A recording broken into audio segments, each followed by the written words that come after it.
Most kids are going to lie to their parents at some point. If you've got one that's in a season of lying a lot, here are a couple of tips for getting them back on track with telling the truth. Don't ask yes or no questions. When you know that your child did something wrong, don't ask them if they did it, ask them why they did it. For example, if I know that my son didn't do his homework and played video games instead, I'm going to say, Gibson, I know that you didn't do your homework yet. Why are you in here playing video games instead of doing your homework? Then he knows that I know the truth, and it sets him up to be honest with me. Then I can encourage him in his honesty by saying something like, thank you for being honest with me. If you would have lied, you would have had bigger consequences. Use a trust jar.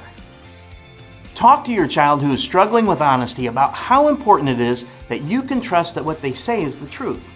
Then either draw a jar on a whiteboard or use a real jar and explain to them that this is the jar of trust.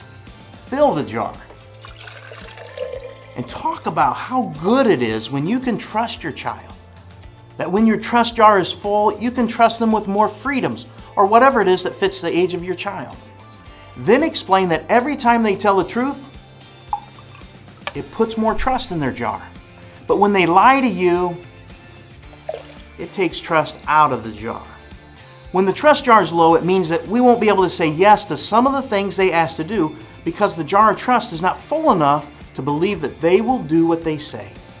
It gives your child a tangible way to see how being honest and lying affects how much you trust them. And how much you trust them leads to how they earn freedoms. Make it a big deal when they are honest, and follow up with the consequences when they aren't. Kids most often lie because they don't want to get in trouble, but most of the time, they lie about small things that would have small consequences. Show them that you're a safe person to admit their mistakes to by responding with grace and understanding. Consistently provide appropriate consequences too, so that they know lying just isn't the way to go.